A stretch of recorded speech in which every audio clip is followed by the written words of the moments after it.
Hello दोस्तों, आज हम सभी पढ़ेंगे प्रेमचंद की कहानी ईदगाह। सबसे पहले हम देखेंगे प्रेमचंद के जीवन परिचय के बारे में। प्रेमचंद का जन्म वाराणसी जिले के लमही ग्राम में हुआ था। उनका मूल नाम धनपत राय था।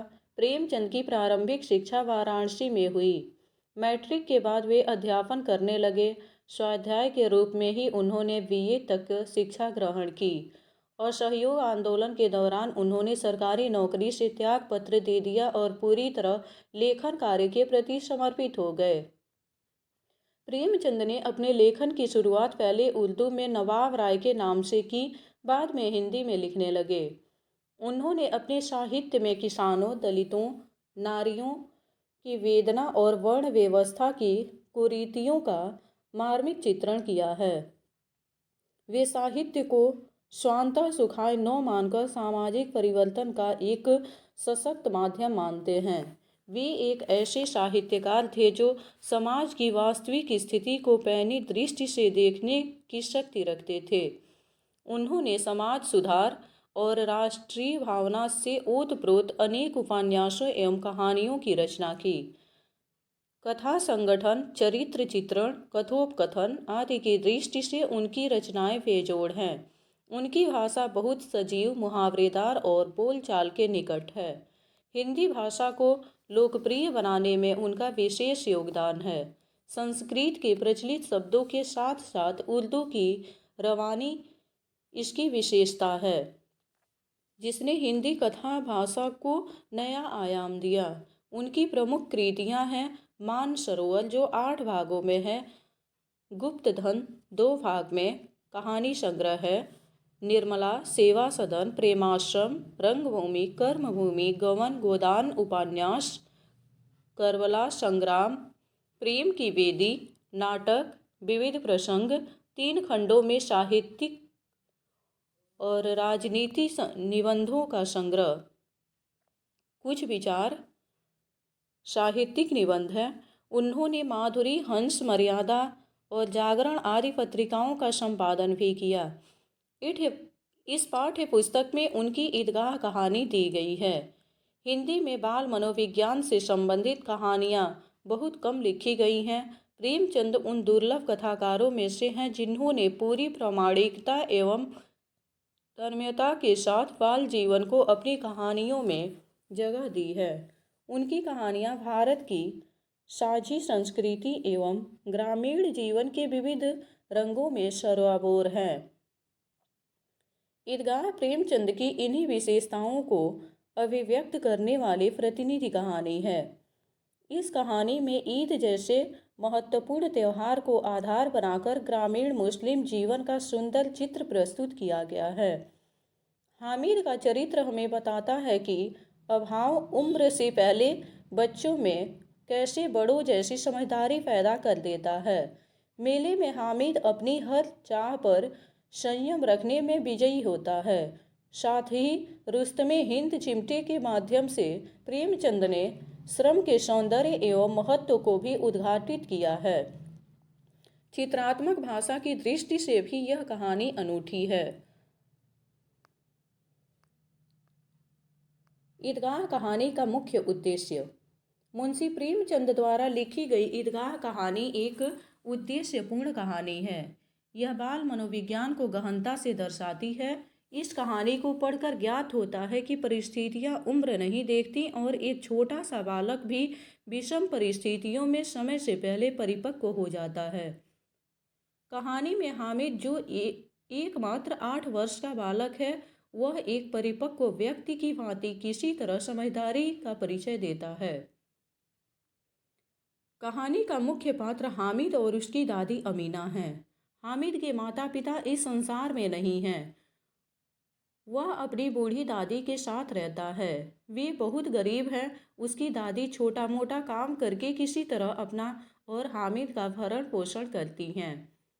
वह हामिद की सारी इच्छाएं पूरी नहीं कर पाती। ईद का त्यौहार आ जाता है। सब लोग मेले में घूमने जा रहे हैं। हामिद भी मेले में जाने के लिए उत्साहित है। हामिद की दादी किसी तरह थोड़े बहुत पैसे जोड़कर 3 आने हामिद को देती हैं ताकि वह मेला घूम आए। हामिद अन्य बच्चों के साथ मेला जाता है। यहाँ सब बच्चे अपने माँ बाप द्वारा दिए गए पैसों से मिठाई खिलौने खरीदते हैं, लेकिन अपने मन पर नियंत्रण कर ये सब नहीं खरीदता। वह मेले में एक जरूरी चीज़ लेता है। वह जरूरी चीज़ है रसोई घर में काम आने वाला चिमटा। हामिद देखता था कि कैसे उसकी दादी के हाथ रोटी बनाते समय जल जाते थे, क्योंकि उसके पास चिमटा नहीं था। हामिद को अपनी बूढ़ी दादी का यह कष्ट बराबर याद रहा और उसने अपनी इच्छाओं को तिलांजलि देते हुए अपनी बूढ़ी दादी के लिए एक उपयोगी वस्तु खरीदी।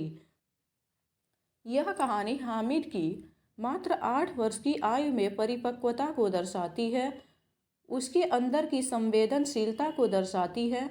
इसका कारण यह था कि समय और निर्धनता ने हामिद को अपनी उम्र के बच्चों से ज़्यादा समझदार बना दिया था। वह समय से पहले ही परिपक्व हो चुका था, संवेदनशील बन चुका था। हामिद के रूप में बाल मनोविज्ञान और संवेदनशीलता को सार्थक रूप से प्रस्तुत करने में लेखक प्रेमचंद पूरी तरह सफल रहे हैं। आइए अब हम देखते हैं प्रेमचंद की कहानी ईदगाह।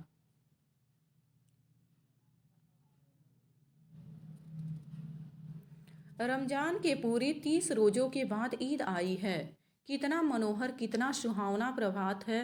वृक्षों पर कुछ अजीब हरियाली है, खेतों में कुछ अजीब रौनक है, आसमान पर कुछ अजीब लालिमा है। आज का सूर्य देखो कितना प्यारा, कितना शीतल है, मानो संसार को ईद की बधाई दे रहा है। गांव में कितनी हलचल है। ईदगाह जाने की तैयारियां हो रही हैं। किसी के कुर्ते में बटन नहीं है, पड़ोस के घर से सुई धागा लेने दौड़ा जा रहा है। किसी के जूते कड़े हो गए हैं, उनमें तेल डालने के लिए तेली के घर भागा जाता है। जल्दी जल्दी बैलों को सानी पानी दे दें, ईदगाह से लौटते लौटते दोपहर हो जाएगा। 3 कोस का पैदल रास्ता, फिर सैकड़ों आदमियों से मिलना बैठना, दोपहर के पहले लौटना असंभव है। लड़के सबसे ज़्यादा प्रसन्न हैं। किसी ने एक रोज़ा रखा है, वह भी दोपहर तक, किसी ने वह भी नहीं, लेकिन ईदगाह जाने की खुशी उनके हिस्से की चीज़ है। रोजे बड़े बूढ़ों के लिए होंगे, इनके लिए तो ईद है। रोज ईद का नाम रटते थे, आज वह आ गई। अब जल्दी पड़ी है कि लोग ईदगाह क्यों नहीं चलते। इन्हें गृहस्थी की चिंताओं से क्या प्रयोजन। सवैयों के लिए दूध और शक्कर घर में है या नहीं, इनकी वला से ये तो सवैयाँ खाएंगे। वह क्या जाने कि अब्बा जान क्यों वदवास चौधरी कायम अली के घर दौड़े जा रहे हैं। उन्हें क्या खबर कि चौधरी आज आंखें बदल ले तो यह सारी ईद मुहर्रम हो जाए। उनकी अपनी जेबों में तो कुबेर का धन भरा हुआ है। बार बार जेब से अपना खजाना निकाल कर गिनते हैं और खुश होकर फिर रख लेते हैं। महमूद गिनता है 1 2 10 12। उसके पास 12 पैसे हैं। मोहसिन के पास 1 2 3 8 9 15 पैसे हैं। इन्हीं अनगिनती पैसों में अनगिनती चीज़ें लाएंगे, खिलौने, मिठाइयाँ, बेगुल, गेंद और जाने क्या क्या। और सबसे ज़्यादा प्रसन्न है हामिद। वह 4-5 साल का गरीब सूरत दुबला पतला लड़का, जिसका बाप गत वर्ष हैजे की भेंट हो गया और माँ न जाने क्यों पीली होती होती एक दिन मर गई। किसी को पता न चला क्या बीमारी है, कहती तो कौन सुनने वाला था। दिल पर जो कुछ बीतती थी वह दिल ही में सहती थी, और जब न सहा गया तो संसार से विदा हो गई। अब हामिद अपनी बूढ़ी दादी अमीना की गोद में सोता है और उतना ही प्रसन्न है। उसके अब्बा जान रुपए कमाने गए हैं, बहुत सी थैलियाँ लेकर आएंगे। अम्मी जान अल्लाह मियाँ के घर से उसके लिए बड़ी अच्छी अच्छी चीज़ें लाने गई हैं, इसलिए हामिद प्रसन्न है।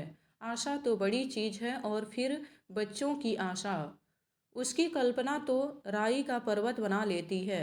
हामिद के पाँव में जूते नहीं हैं, सिर पर एक पुरानी दुरानी टोपी है जिसका गोटा काला पड़ गया है, फिर भी वह प्रसन्न है। जब उसके अब्बा जान थैलियाँ और अम्मी जान नियामतें लेकर आएंगी तो वह दिल के अरमान निकाल लेगा। तब देखूंगा महमूद, मोहसिन, नूरे और शम्मी कहाँ से उतने पैसे निकालेंगे। अभागिन अमीना अपनी कोठरी में बैठी रो रही है। आज ईद का दिन और उसके घर में दाना नहीं। आज आविद होता तो क्या इसी तरह ईद आती और चली जाती। इस अंधकार और निराशा में वह डूबी जा रही है। किसने बुलाया था इस निगोड़ी ईद को। इस घर में उसका काम नहीं, लेकिन हामिद, उसे किसी के मरने जीने से क्या मतलब। उसके अंदर प्रकाश है, बाहर आशा। विपत्ति अपना सारा दलबल लेकर आए, हामिद की आनंद भरी चितवन उसका विध्वंस कर देगी। हामिद भीतर जाकर दादी से कहता है, तुम डरना नहीं अम्मा, मैं सबसे पहले आऊँगा, बिल्कुल नहीं डरना।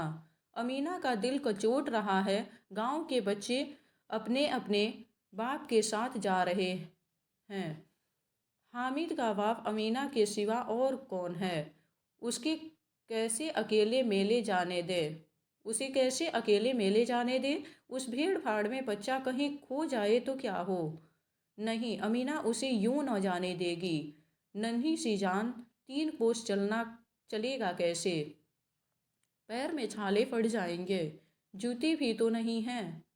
वह थोड़ी थोड़ी दूर पर उसे गोद ले लेगी, लेकिन यहाँ सेवैयाँ कौन पकाएगा। पैसे होते तो लौटते लौटते सब सामग्री जमा करके चटपट बना लेती। यहाँ तो घंटों चीज़ें जमा करते लगेंगे। मांगे ही का तो भरोसा ठहरा। उस दिन फहीमन के कपड़े सिले थे, 8 आने पैसे मिले थे। उस अठन्नी को ईमान की तरह बचाती चली आती थी इसी ईद के लिए।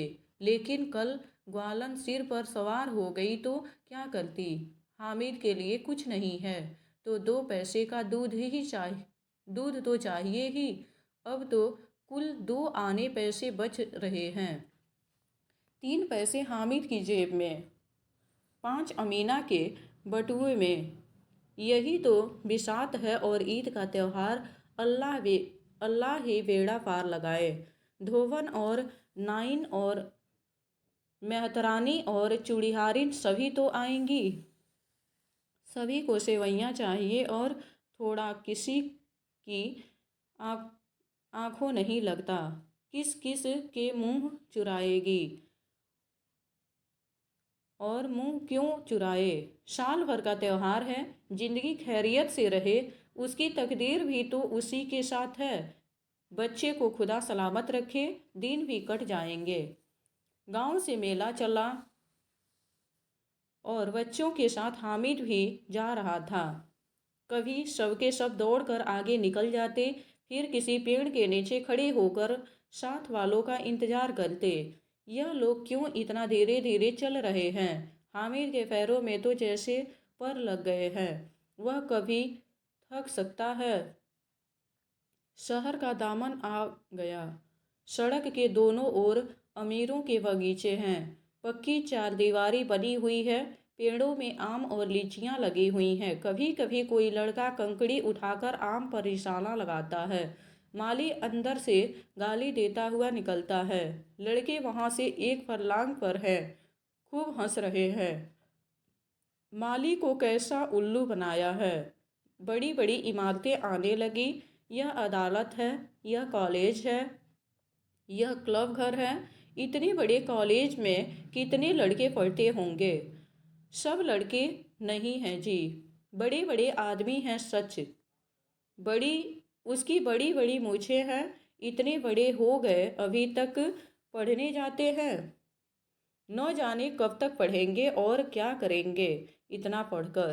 हामिद के मदरसे में 2-3 बड़े बड़े लड़के हैं, बिल्कुल 3 कौड़ी के, रोज मार खाते हैं, काम से जी चुराने वाले। इस जगह भी उसी तरह के लोग होंगे और क्या। क्लब घर में जादू होता है। सुना है यहाँ मूर्ति की खोपड़ियाँ दौड़ती हैं और बड़े बड़े तमाशे होते हैं, पर किसी को अंदर नहीं जाने देते। और यहाँ शाम को साहब लोग खेलते हैं, बड़े बड़े आदमी खेलते हैं, मूंछों दाढ़ी वाले। और मैमे भी खेलते